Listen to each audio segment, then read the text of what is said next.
Hello YouTube and fellow DC Comic fans, I'm Keith One Shot, and this is my dramatic reading series, and today we will be covering The Flash 36, A Cold Day in Hell from DC Comics.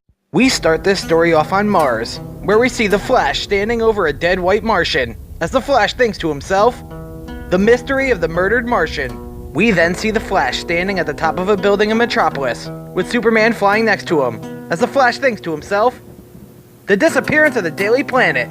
We then go to the Batcave, where Nightwing, Batgirl, Batwoman, and Robin all have different Batmen chained up, as the Flash tells them, based on their DNA, they're all the real Batman.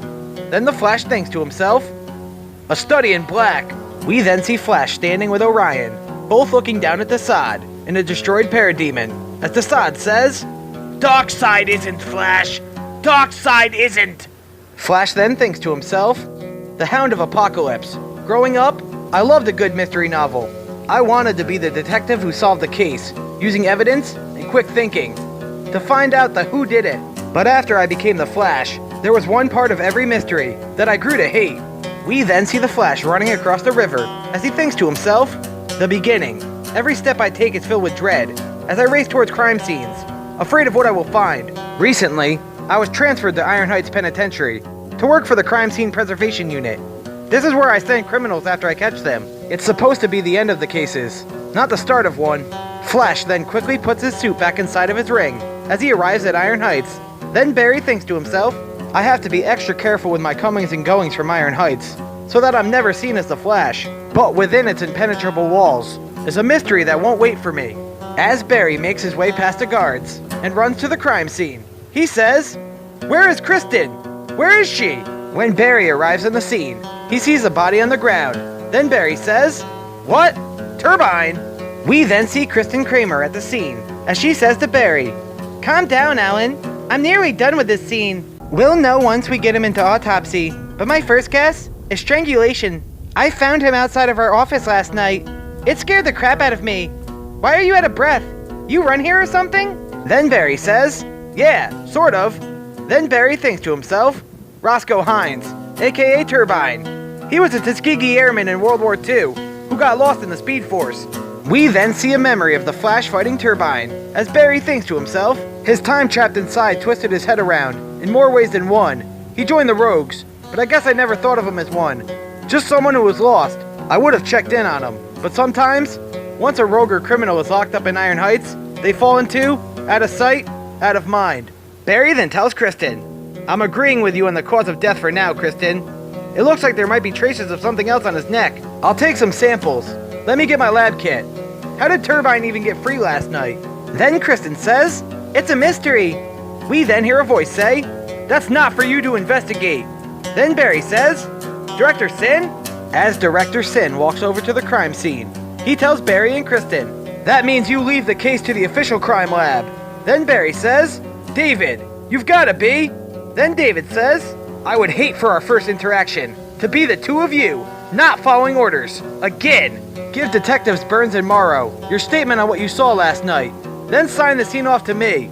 We then see Detective Burns interviewing Golden Glider, as she says, you didn't see anything, Glider? I thought you rogues looked out for each other.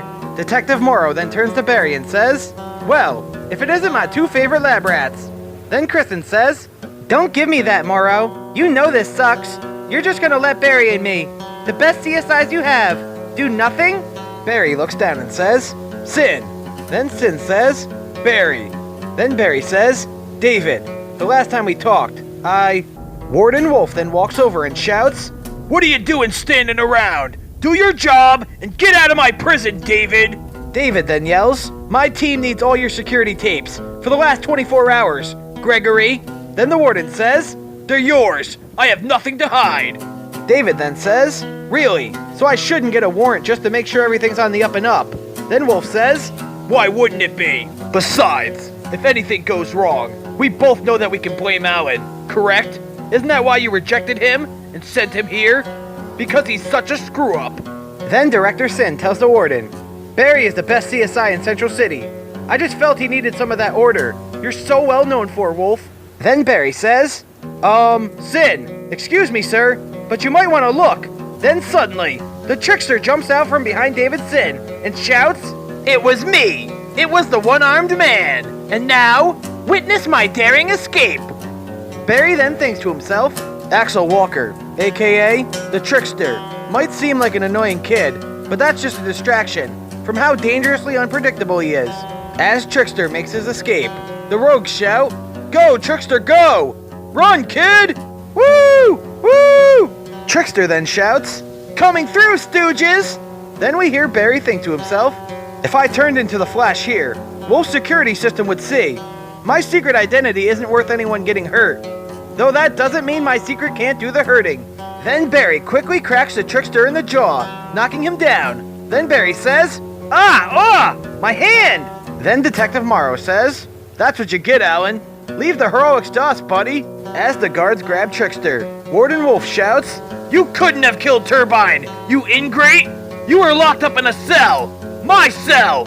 No one gets past my security!" Then Trickster says, "If you have to explain a joke, that means it's not funny." Then the warden shouts, "Take the clown to solitary!" Then Trickster screams, "No! No! No!" as the guards drag him away. Davidson then runs after the Trickster as he says, "Wolf, damn it, we need to process him for evidence first." Then Kristen says, "So Trickster kills Turbine and just confesses? I hate that they're holding us back." Then Barry thinks to himself, Kristen's right. This was way too easy. The best way to find out anything would be to lean on the inmates, but none of them will talk to me, either as Barry or the Flash. I have no allies here, except, August Hart. We then see Barry outside of the cell of August Hart, as we hear Barry think to himself, I've avoided him since I started at Iron Heights. August was one of the first cops to actually ask for my advice on crime scenes. He didn't just write me off as a lab rat. He treated me like an equal, a friend. When he was hit by lightning during the Speed Force storm, I tried to repay the favor. I trained him to fight alongside me. But August felt like being a hero. Meant more than just saving lives. It meant killing criminals. So he became a murderer. He became Godspeed. August then says to Barry, "What a show, right? You always did have a strong jab, friend." Then Barry walks up to the cell and says, "I am not your friend, August. Now what do you know about Turbine's death?" August then points at Barry and says, "You think I did it? Listen, Wolf always has us on a tight leash. This collar doesn't just dampen my speed powers. It also gives us a good dose of pain. If we ever piss off the big bad Wolf." Then Barry says, "You've proven yourself resourceful in the past." Then August replies, "I'm sure you're a bit worried, since we're both in the big house together. But, don't be. Your secret is safe with me." Then Barry holds his head and says, "We're not in Iron Heights together, August." Then August replies, "I know you, Barry. On the outside, you're all smiles and charm. But something happened since I last saw you. You've changed. You've got some darkness in your eyes." Barry then points at August and shouts, "You don't know anything about me, or Turbine, do you?" August then leans up against his cell and says, "Turbine's death is just the tip of the iceberg. The detective in me is seeing all kinds of red flags around here. And you may think I don't know you, but I do know you wouldn't be here if you didn't feel the same. My gut is telling me." Then Barry shouts, "Your gut? The last time I saw you, I told you that you had murdered an innocent man, because your gut told you he killed your brother. And you had no reaction, no sign of remorse. You're not a cop anymore. You killed people." Then August says, "Yeah, but mostly bad guys." Then Barry swings his fist back in anger as he shouts, "You son of a..." Then a prison guard walks over to Barry and says, "Is there a problem here, Alan? Speaking to the inmates is against Wolf's rules." Then Barry walks away and says, "You heard the guard, August. Don't talk to me." We then hear Barry think to himself, "I want to run, but I can't until my shift is over. Hopefully, once I clock out, there's something out there to help me blow off some steam." We then go to the Central City Federal Bank, where the Trigger twins charge in with their guns drawn as they shout, "Hands in the air, y'all! This is a good old-fashioned stick-up!" But it seems that the bug-eyed bandit is already robbing this bank. Then the bandit says to the twins, "Trigger twins! Hey, I was here first! This bank is my gig!" Then the Trigger twins say, "Copperhead hired us to rob this joint, you bug-eyed bandit, and we ain't backing down from a gig." Then Bug-Eyed Bandit says, "Oh yeah? Well, the new boss of Central City hired me, and I'm robbing this bank." Then the Trigger Twins say, "No, we're robbing this bank." Then suddenly, we see Kid Flash run in and shout, "No one is robbing this bank." One twin says, partners?" Then the bandit says, "Partners." Then the other twin says, "If you want any of these hostages to make it out of this bank alive, you won't move a muscle." Kid Flash then leans up against the wall and says, "What hostages?" Then the twins say, "Dang." Then the bandit says, "Oh no." Then the Flash runs in and says, "Oh yes." Then Flash knocks back the Trigger Twins with his arm tornado attack as Kid Flash lightning strikes the bug-eyed bandit. Then, as the cops arrest the would-be robbers, Flash tells Kid Flash, "So I talked to August today." Then Kid Flash says, "What? Dude, did you tell him about Mina and Black Hole?" Then Flash says, "There are too many ears in Iron Heights, but he believes something fishy is going down there. And what really gets under my skin, Wally, is that I agree with him." We then see Copperhead watching from the rooftops as she says, "That is the second time the Flash and Kid Flash have taken out one of my people. The Trigger Twins would have been in and out if it weren't for the attention drawn by your bug-eyed bandit. This conflict between our organizations isn't good for business." Then Mirror Master appears and tells Copperhead, "So now you see how a union between our sides would be beneficial." Then Copperhead says, "Fine, tell your boss I will agree to his plan."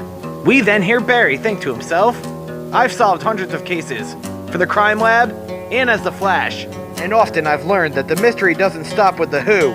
There is one part that nearly always escapes me. It's the why, and all my favorite mysteries always have something in common. There was always a twist."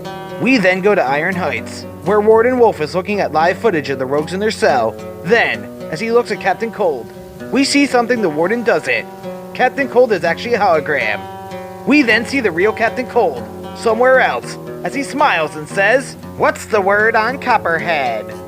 We then see that many of the rogues are in a secret base with Captain Cold at the top, sitting on a throne of ice, and Mirror Master tells Cold, "She's game, Snart." Then Captain Cold says, "Told ya, Mirror Master. Copperhead wouldn't be able to resist what we built, safe and hidden away from the Flash and the CCPD. We didn't just use our talents to turn the underground of Iron Heights into our kingdom, it's our home. This is the best life the rogues could ever ask for. And once Copperhead is taken care of, Central City will be ours." Then Heatwave says, "What about the kid? Solitary in Iron Heights is hell." Then Captain Cold says, "Trickster knew what he was doing when he agreed to take the fall for Turbine's death. How about you over there? You wanted an audience with the new king of crime. Speak." We then see August Hart say, "What's it gonna take to get this damn collar off, Captain Cold? I know you can trick them for a limited time down here, but I'd like mine off completely." Then Golden Glider says, "Why are we even entertaining this guy, bro?" Then Heatwave says, "He's not even a rogue." Captain Cold scratches his chin. Then he says, "My sister has always been the smartest in the family. What could you possibly have to offer the rogues?"